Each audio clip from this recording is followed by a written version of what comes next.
자, 이번 시간 유통정보로 들어가겠습니다. 유통정보는 딱 2시간에 대해서 이제 강의를 하도록 하겠습니다. 유통정보 들어갈게요.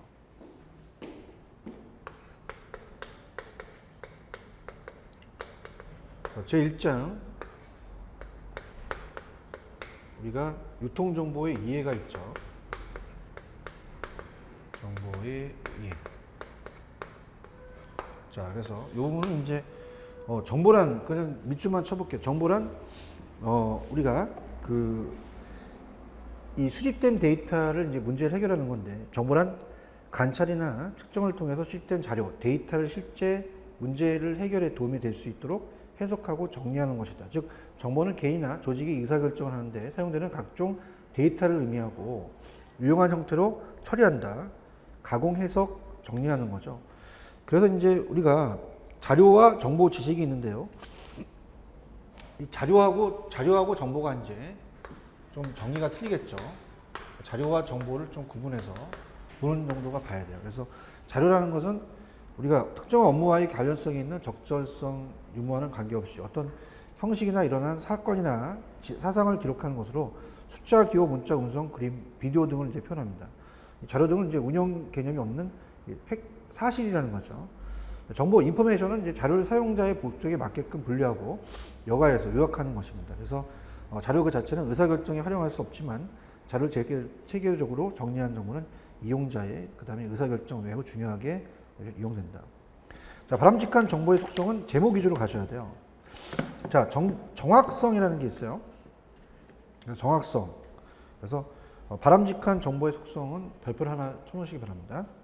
그래서 정보는 정확한 자료, 데이터 수집 단계에서 오류가 있으면 안 되죠. 그 다음에 관련성. 어떻습니까?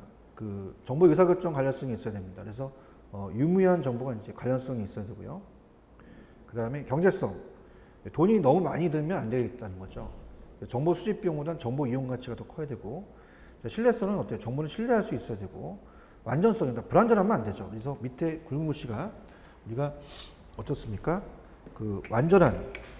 완전성은 이제 정보의 과부하 현상과도 연관이 되는데, 이 과부라는 건 정보의 과부하는 필요하지 않는 정보나 진부화된 정보가 사용자의 과다하게 주어진 정보의 효율적 이용을 또 방해하는 현상을 나타낸다.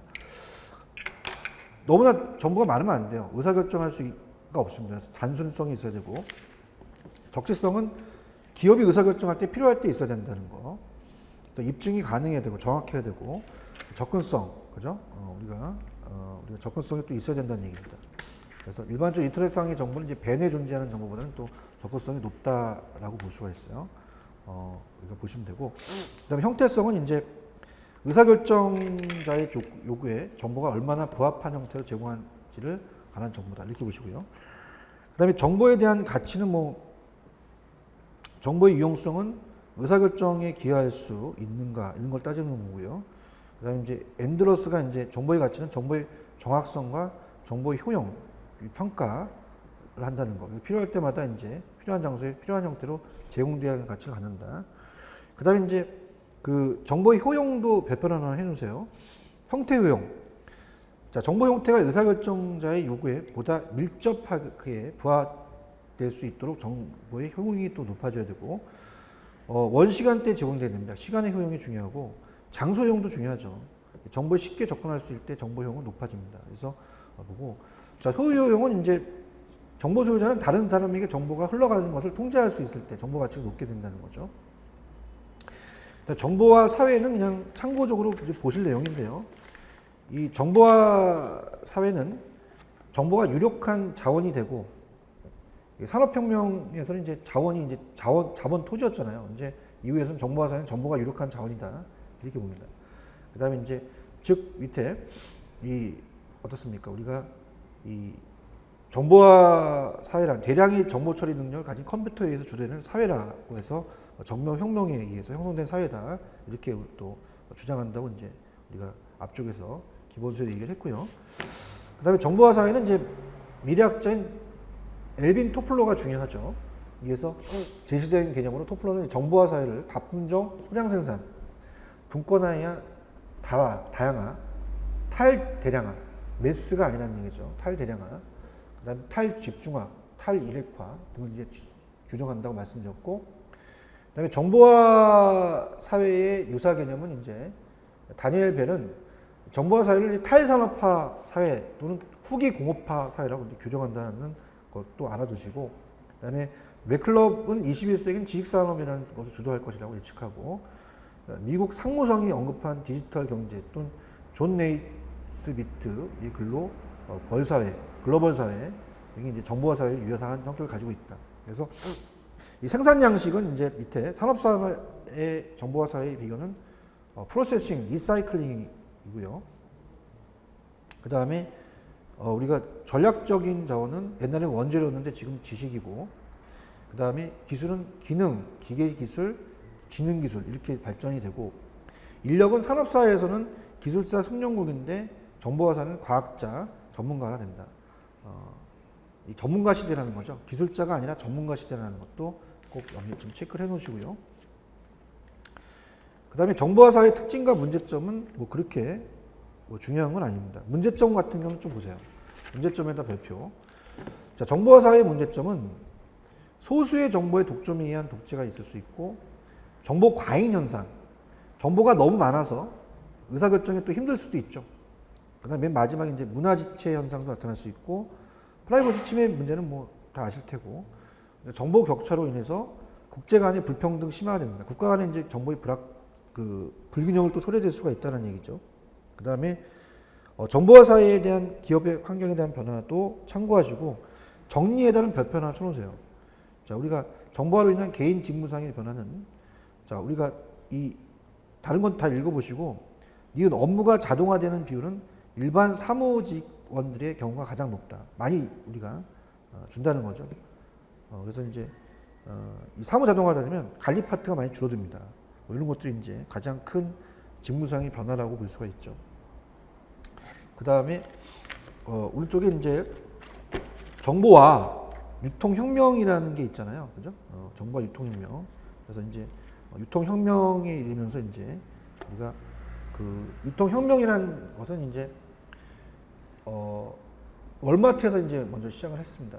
그래서 소매업, 경로파워 행사, 직거래, 본래 대량 생산, 대량 소비 직전에 따라서 상품의 유통 부분에 따라 나타난 유통기후 혁신을 의미하는 용어로 사용되어 왔죠. 쭉 밑에 내용들은 이제 한번 보시고요. 또 유통혁명의 발전이라는 것은 이제 그 밑에 어떻습니까? 체인스토어, 슈퍼마켓, 슈퍼스토어, 대형 할인점, 대중 양판점, 회원제 창고형 할인점 등의 출현을 확인할 수 있고, 이 더해서 운수, 보관, 포장 등의 유통 응대와 직전을 또 통할 수 있다. 그 다음에 이제 밑에 보시면은 유통혁명 이전의 시대에서 유통혁명 시대로 이제 가면서 우리가 어떻습니까? 유통 공급 체인 관리가 되는 거죠. 그래서 제조, 도매, 소매, 최종 소비자 이런 식으로. 그래서 이제 관리 핵심이 옛날에는 이제 개별 기업 관리인데 지금은 공급 체인 관리다. 경쟁 우위 요소는 이제 옛날에는 비용 품질인데 지금 정보 시간이 중요하다. 그다음에 기술 우위 요소는 신제품 개발인데 정보 네트워크가 중요하고, 옛날에는 우리가 불특정 다수인데 고객 시장이 이제 특화 고객이다. 그다음에 어떻습니까? 이 조직 체계는 예전에 이제 유통혁명 이전에 대한 시대는 독립적 폐쇄적 조직인데, 유통혁명 시대다 보니까 특화 고객, 이제 아까 불특정 다수가 특화 고객이라면 이제 좀 더 세분화된 시장 표준 고객이죠. 유연하고 이제 개방적인 팀 조직이고, 옛날에는 이제 수익 제고에서 우리 지금은 이제 가치 창출 이런 것들을 이제 따져본다는 거죠. 그래서 그런 것들이 이제 봅니다. 그래서 특히 이제 옛날에는 비용 품질이었는데 지금은 유통혁명 시대는 이제 리드 타임을 최대한 줄이고 정보 시간을 이제 따진다는 거, 이렇게 여러분들이 보시면 되고, 그다음에 이제 유통업태에 대한 새로운 유통업태의 등장은 이제 우리가 쭉 한번 읽어보시는 걸로 이제 갈게요.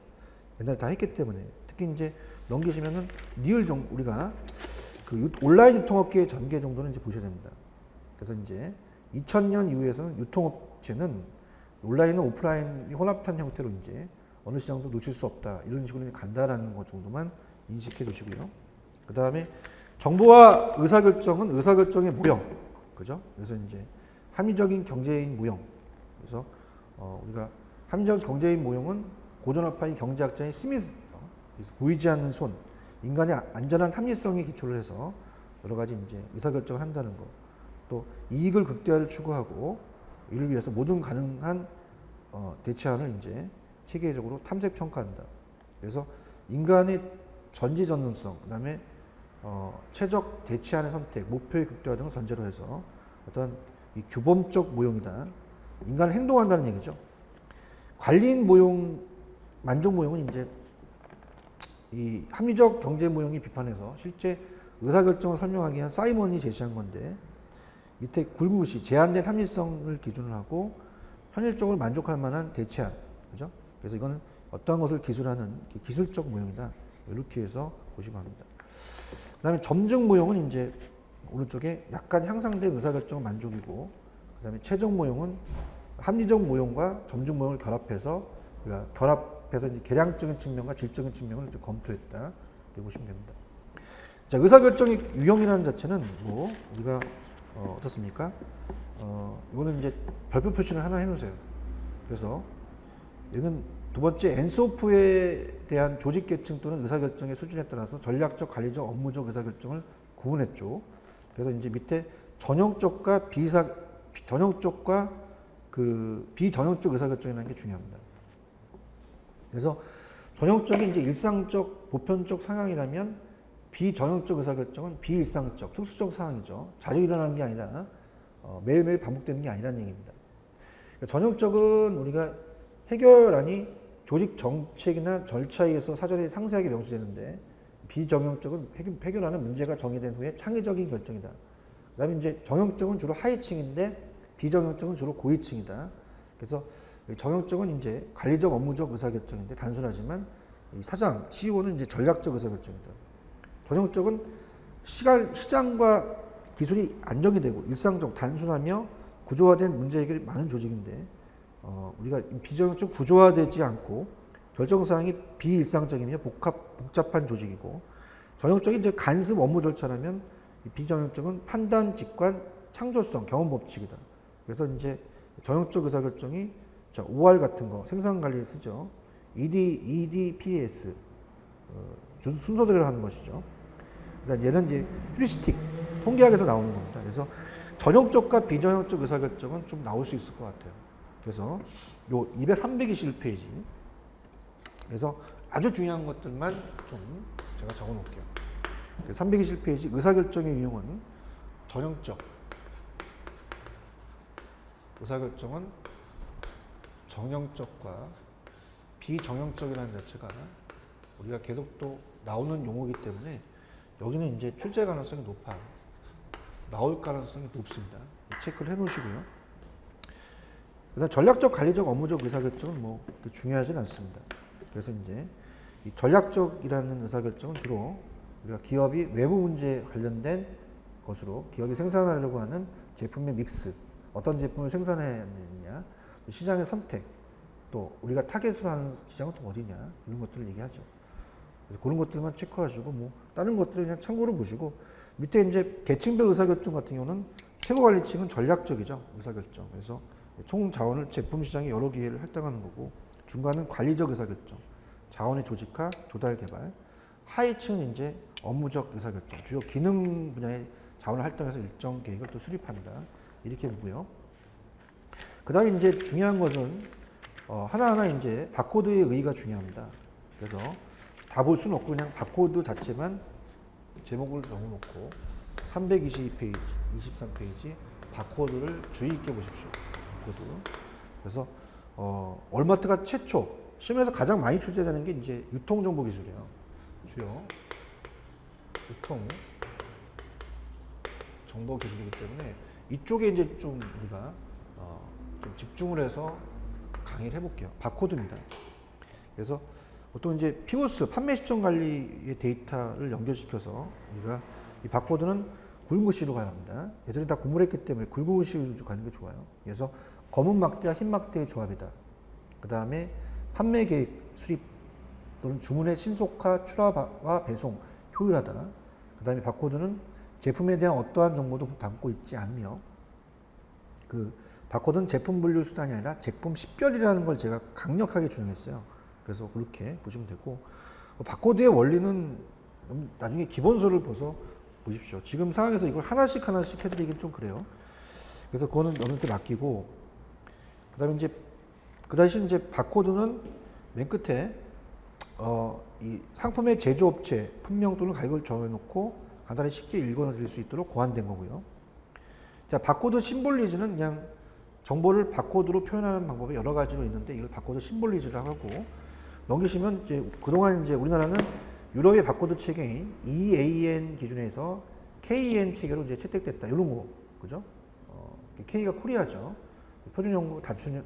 표준형과 단순형 바코드를 사용해서 2005년 국제표준 상품 코드 관리기인 EAN, UPC의 EPC 글로벌을 통합해서 우리가 앞서서 얘기했지만은 GS1이라고 얘기했어. GS1에 대한 체계가 굉장히 중요합니다. 꼭 체크를 하시고요. 그다음에 이제 바코드에 대한 구조는 이제 어떻습니까? 이 첫 번째 1번에 대한 것은 코에트 존. 그래서 이거는 이제 그 시작 문자 앞과 끝에 있는 여백이고요. 그다음에 이제 스타트, 그다음에 스톱, 캘렉터죠. 그래서 우리가 이제 스캐너, 예, 자체적으로 이제 그 시작 문자는 심벌이 맨 앞쪽에서 있는 문자고 데이터 입력 방향과 바코드의 종류를 스캐너하려는 거고, 멈춤 문자는 이제 바코드의 심벌이 끝나는 것을 알려주는 스캐너다, 이렇게 얘기했었죠. 그 다음에 이제 체크 디짓은 메시지가 정확하게 읽혀지는 검사 중요하고요. 수표나 지로 용지에 많이 사용된다. 그 다음에 인터프리테이션 라인, 그죠? 그래서 바코드의 윗부분, 아랫부분에 말하는 것이다. 그 다음에 뭐 밑에 X 디멘션이나 인터넷 캐릭터 갭, 그죠? 그래서 이제 이런 것들은 이제 예전에 얘기했으니까 이것들도 엄지한테 맡겼고요. 그다음에 바코드에 대한 그 구성 단계 및 단위는 이제 묘들, 그다음에 엘리먼트, 심볼 문자, 심볼의 단계가 한번 시험에 출제가 되었어요. 이건 별표 표시 하나 해놓으시고 보시고요. 그다음에 이제 그 어떻습니까? 우리가 바코드의 장점과 적용 분야도 별표 표시 해주십시오. 시험 출제가 됐었는데요. 신속성이 있죠. 이게 가장 크고, 그다음에 컴퓨터의 입력 방법보다 훨씬 빠르게 간소하게 되고요. 신뢰성이 매우 높고, 그다음에 오동률 및 에러율이 매우 낮다는 게 가장 중요한 거죠. 그다음에 싸다, 인쇄하는데 이제 경제성이 있다는 거죠. 도입 비용이 저렴하고, 우리가 이제 RFID보다는 좀 그렇습니다. 저렴하고, 그다음에 운영 범위를 또 다양하게 활용할 수 있다. 바코드에 의한 정보 입력 방식이 이제 그렇다는 얘기고요. 그 다음에 실시간 데이터 처리가 가능하다는 게 가장 키가 되겠죠. 그래서 우리가 밑에 효과적인 입출하 관리, 입출고, 판매 실적 관리도 가능하다. 그래서 입출고, 입고 출고의 재고 관리가 적정할 수 있다. 그 다음에 이제 바코드의 적용 분야는 뭐 유통 관리, 판매, 주문, 수금 등의 업무를 즉각적으로 컴퓨터에 입력함으로써 모든 판매 정보를 탄원해보고, 자재 및 창고 관리, 그 다음에 어때요? 입고 출고에 대한 창고 관리를 할 수 있고, 근태 관리, 정확한 출퇴근에 대한 시간, 종업원 관리를 할 수 있고, 출하 선적 관리, 제품을 출하하고 창고 입출고 시에 정보를 읽고 나서 제품의 수량 파악을 하고요. 매장 관리, 매장의 정보를 신속하게 본사 호스트 컴퓨터에 전송해서 포스 이제 터미널 판매 시점 관리로서 이제 자체 매장 관리를 할 수가 있다라는 거 그렇게 보시고요. 그다음에 이제 데이터 표현 방식에 따른 분류는 이제 불연속적이다, 심볼리지다, 연속형 심볼리지다 정도만 구분할 줄 아시면 되고요. 내용들은 여러분한테 맡기겠습니다. 그 다음에 이제 그 데이터의 배열에 대한 방법에 따른 분류는 1차 선형 바코드 심볼리즈는 밑에 행축, X축 방향으로 배열하는 거고, 그 다음에 오른쪽 1차원 바코드는 제품 정보나 물류 정보 자체보다는 이들을 담고 있는 데이터베이스에 접근하는 데이터 키를 표현한다 그랬고, 번호판 구조로 이제 됐다 그랬어. 그 다음에 2차원 바코드 심볼리즈는 2차원 바코드 이제 심볼리즈는 양측, X축과 Y축 방향으로 데이터를 배열하고, 그 다음에 두 번째, 요거 중요합니다. 하나의 심볼에 대용량의 데이터를 포함시킨다는 거. 그래서 QR 같은 거는 이제 2차원 대용량, 숫자 보호 같은 게 이제 크게 이제 한다는 거잖아요. 그 다음에 두 번째, 심볼이 오염되거나 훼손되어 데이터가 손상되어도 오류를 점출하여 복원하는 능력이 탁월하다고 말씀드렸고, 복원력이 우수합니다. 그 다음에 밑에 어떻게 돼? 외국어 그리고 그래픽 정보까지도 표현할 수 있다는 거. 구름글씨 위주로 가지고. 그 다음에 이제 1차원 바코드의 심볼리즈는 뭐, 미국의 이제 UPC는 이제 식료품 관료협회에 AD-OCC 위원회가 이제 한다라는 것만, 식료품 잡화 등에 이제 유통한다. 이것들만 이제 말아두시고, 여기는 여러분한테 맡길게요. 여기까지 하게 되면 뭐, 진도를 못 뺍니다. 그 다음에 이제 이 328페이지 가시면 뭐, 우리가 EN과 UPC의 차이점 정도는 알아두셔야죠. UPC는 6자리, 11자리 구성되고 있으며 EN은 8자리나 13자리다. 그래서 그런 식으로. 그래서 우리가 앞서도 얘기했지만 EAM8은 단축형, 마찬가지 소형 제품의 바코드입니다. 그래서 굉장히 소형이기 때문에 다 적을 수는 없잖아요. 그래서 그렇게 된다. 보시고. 그 다음에 ITF 코드는 시험에 출제가 되셔서 별표 하나 쳐놓으시는데 물류 바코드예요. 그래서 밑에 두 번째 ITP 코드는 표준 물류 바코드를 박스에 인쇄하게 하고, 두 번째 ITF P14란 바코드 심볼이 사용된다. 그래서 항상 제가 이 체크했던 자체가 굵은글씨로 넣는데, 얘는 물류센터에서 상품 건품 작업을 할 때 주로 이용된다. 입출고할 때 많이 이제 왔다 갔다 박스가 다니러 오잖아요. 건품할 때 사용된다는 거 꼭 기억해 두시기 바랍니다. 네, 그 다음에 이제 뭐 다른 것들은 뭐 여러분이 보시고, 2차원 바코드 심볼리지가 있죠. 그래서 이거는 우리가 여러 가지 뭐 다층형 바코드, 매트리스형 바코드가 있는데, 요즘 이제 매트리스형 바코드를 많이 사용한다. 이렇게 보시면 되고요. 뭐 다층형도 여러 가지가 있는데 참고적으로 보시고, 자, 넘기시면 매트리스형 바코드에는 별표 표시를 하나 해놓으세요. 출제가 됐었는데요.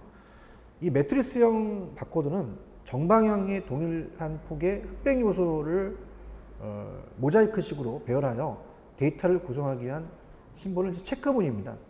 그래서 이제 이 각 정방향의 요소가 검은 힌지를 식별해 놓고 이 흑백 요소 데이터를 비트로 삼아서 문자로 구성해서 단순 구조로 인해 다층형 심볼리즈나 성형 심볼리즈로 더 쉽게 인쇄 판독이 이제 가능하다는, 모바일 휴대폰으로 이제 할 수 있죠. 이런 식으로 이제 볼 수가 있고요. 그 다음에 이제 밑에 보시면은 세 번째에 보시면 퀵 리스판스 코드라는 의미는 알아두셔야 됩니다. 이 심볼리즈는 특히 신속한 판독을 필요로 하는 물류 관리나 공장 자동화 부분에 적합하도록 고안됐다고 제가 체크하시라고 그랬고요. 그 다음에 이제 GS1 표준 종류죠. 그래서 이제 GTI에는 이제 국제거래 단품 식품별 코드로 말한다라는 정도를 꼭 알아두셔야 됩니다. 그 다음에 이제 밑에 보시면 뭐 특히 이제 두 번째 GTIN 코드는 이제 제조업체가 상품 포장 내에 직접 인쇄, 제조 단계 이제 코드, 소스 마킹이라고 하죠. 직접 하는 것이다. 이렇게 보시면 되고, 밑에 뭐 GTIN 코드의 체계는 뭐 국가 식별 코드가 우리나라는 880이라고 그랬죠. 그래서 GIS의 GS1 13을 표준화하고 쓴다고 그랬어요. 그래서 그렇게 해서 여러분들이 보시면 되고, 특히 이제 밑에 유통물류진흥원이 관리를 한다는 것도 중요합니다. 국제 표준 바코드 시스템의 보급 및 국내 유통 정보를 또 우리가 전담한다. 이런 것들 보시고, 뭐 다른 것들은 그냥 쭉 한번 예전에 중요한 것들만 제가 얘기했기 때문에 보시고요. 자, SSCC는 수용 용기 일련 번호라는 건 좀 알아주십시오. 팔레트와 컨테이너 같은 대형 물류 단위 식별하기 위해서 18자리 식별 코드를 갖고 있다는 정도. 그 기능 정도 오른쪽에. 그래서 얘는 당연히 배송 단위에 대한 식별, 팔레트라든지 이런 거니까 개별적인 배송 단위에 대한 추적, 조회, 운송업체의 효율적인 배송, 재고관리 시스템을 위한 정확한 입고 정보, 자동화, 수송화가 아니라 자동화라고 돼 있죠. 그래서 그거 중요합니다. 효율적인 입고와 배송. RSS도 그냥 그 제목만, 정상 크기의 바코드를 인쇄할 만한 공간이 없을 때 소형 상품, 그래서 부착될 목적으로 개발한 축소형 바코드입니다. 그래서 우리가 이제 의약품 연고 같은 거는 축소형 바코드를 써야 되잖아요. 그래서 우리가 RSS는 GS1 14 코드의 입력을 기본으로 부가 정보를 추가 입력하는 기능을 합니다. 그 다음에 EPC 정도도 제목 위주로. 이때 EPC 코드는 GS1 표준 바코드와 마찬가지로 상품을 식별하는 코드이다. 차이점은 바코드가 품목 단위의 식별에 한정된다면 EPC 코드는 동일 품목의 개별 상품까지 원거리가 중요합니다. 원거리 동그라미 표 10별 할 수가 있어요. 그래서 뭐 여러분들이 그 붉은 글씨 위조품 방지, 우리가 이제 여러분들 양주 같은 거 많이 그렇잖아요. 유효기간 관리, 재고 관리, 상품 추적, 또 공급 체인 등의 다양한 효과를 누릴 수가 있다라는 거 꼭 체크하시고, 그다음에 이제 그 뭐 EPC에 대한 체계는 뭐 헤더는 EPC 코드와 전체 길이, 10별 코드 필터 값을 정의하는 거고, 업체 코드 같은 건 중요합니다. GS1 회원 가입이 기간이 할당이 28비트의 용량으로 7개의 숫자, 문자, 2억 6천만 개의 업데이트 할당한다 이렇게 보시면 되고, 뭐 다른 것들은 그냥 참고하세요. 그 다음에 이제 항상 제목 위주로 우리가 그 넘기시면은 334페이지 GDS에는 좀 보겠습니다. 자, 얘는 이제 말 그대로 이제 글로벌 데이터 동기화 네트워크는 전 세계 표준 데이터 풀 간에 이제 글로벌 연계할 수 있어요. 그래서 유통 제조업체 간의 국경을 초월한 상품과 거래처 정보의 교환, 공유죠. 상품 거래처 정보. 그래서 가능하도록 되어 있다. 그래서 밑에 GTI에는 이제 14자리 상품 10별 코드고, 그 다음에 GNL은 13자리 업체 10별 코드고, GPC는 이제 상품 분류 코드가 각각 8자리, 블릭, 그 다음에 어티튜드, 그 다음에 밸류 이렇게 구조가 되어 있고요. GDD는 이제 표준 상품 속성 데이터 세트. 그래서 우리가 17개의 클래스와 256개 데이터 필드로 구성되어 있고, GLN은 이제 거래업체 10별 코드다. 이렇게 보시면 되고, 그 다음에 GPC는 이제 말 그대로 글로벌 데이터 풀, 그죠? 국제 간의 이제 데이터의 동기화 과정에서 공통으로 사용될 수 있는 상품 분류 체계다. 이렇게 하시고, GDD는 공급망상의 아이템 파티 정보를 기술하기 위한 속성이다. 마스터 데이터 동기를 위한 표준 데이터의 형식으로 볼 수 있다. 자, 그 다음에 이제 GS1 코드 체계죠. 자, 여기는 이제 별표를 하나 표시하시기 바랍니다. 그래서 지금 이 유통정보 자체가 여기 그 내용이 하도 많고요. 이 바코드의 내용이 굉장히 이제 여기 바코드 자체가 이제 좀 세밀하고 이러기 때문에 제가 해드리는 데만 좀 체크를 해주시기 바랍니다. 특히 이제 334는 보셔야 돼요. 334는 천천히 가겠습니다. 얘는 바코드에서 이제 중요한 게 334페이지 보시면 GS1 13을 쓴다라는 자체 13자리. 그래서 이제 가장 많이 쓴 겁니다. 출제 빈도가 높겠죠. 가장 많이 사용한다. 그래서 제일 많이 쓰는 게 GS1 13코드입니다. 13자리 숫자로 구성되어 있어요. 그래서 전 세계에서 사용되고 있는 국제 표준이라는 거 꼭 기억하셔야 됩니다. 그래서 우리가 예전에 그 국가 10별 코드 같은 거는 이제 우리나라는 이제 880이라고 그랬죠. 그래서 이제 보통 우리나라는 이제 880이고, 제조업 코드는 이제 5자리예요. 5자리. 그다음에 상품 코드는 이제 나와 있는 상품 코드 체크리스트도 있고요. 이런 식으로 이제 여기 보시면 됩니다. 그 제조업체 코드 같은 게 이제 또 부여되는 게 중요하죠. 이제 대한상공회의소에 한국유통물류진흥원에 의해서 제조업체에 부여한다는 것도 좀 체크를 해보시고요. 그다음에 이제 밑에 나와 있는 뭐 의약품 코드는 그냥 참고하시고, GS1 파일 정도도 좀 체크해 보세요. 자, 이거는 이제 단축형 GS1 13 심볼을 인쇄하기에 충분하지 않는 포장 면적을 갖는 작은 상품입니다. 그다음에 이 체계는 이제 국가별 3자리, 제조업체 코드 1자리, 상품 품목 코드 1자리, 체크 디지트를 구성되어 있다. GS 코드에 대한 유용성을 한번 볼게요. 그 GS1의 활용 분야는 우리가 유통 과정에서 간단한 조작을 통해서 신속 정확하게 정보를 입력해서 유통 정보의 수집과 관리 효율성을 높일 수 있는 바코드 시스템이에요. 그다음에 이제 중요한 것은 넘겨보시면 중요한 내용이 나오는데요. 자, 모든 소매점에서 판매되고 있는 이 어떻습니까? 포스죠, 포스. 판매 시점 관리. 포스와 연결이 되겠죠. 그래서 이제 그 포스 판매 매입 주문에서 소매업 종합 정보 시스템이죠. 그래서 이 소매점에서 판매되고 있는 소비 상품이 활용되고 있으며, 이 판매 시점 관리, 포스에 의해서 활용을 통해서 우리가 정보 수집 관리해서 여러 가지 이제 소매업 종합 정보 시스템에 대한 것을 발전했다는 게 중요하고요. 자, 유용성도 이제 알아두셔야 됩니다. GS1에 기초한 물류용 코드 부여와 심벌 시스템 개발로 물류 정보 시스템에 우리가 LIS 구축을 촉진하고 특히 EDI라는 게 나중에 나오죠. 확산에 따라 그 활용성이 높아지고 있다. 그 다음에 이 GS1은 지금 유통을 배우고 있잖아요. 유통산업은 이 활용은 물론 제조업체와 소비자 그리고 국민경제 전반에 갖춰 바람직한 이용으로 우리가 가져다 주고 있다. 이렇게 보시면 됩니다. 그 다음에 이제 또 시험에 출제가 많이 되는 게 얘도 많이 되는데 국내 유통업체 코드 체계가 물류 표준 물류 바코드가 우리가 GS1 14예요. 그래서 이게 중요합니다, 여러분들. 이것도 별표를 하나 쳐놓으시기 바랍니다. 그래서 이제 그 내용을 보면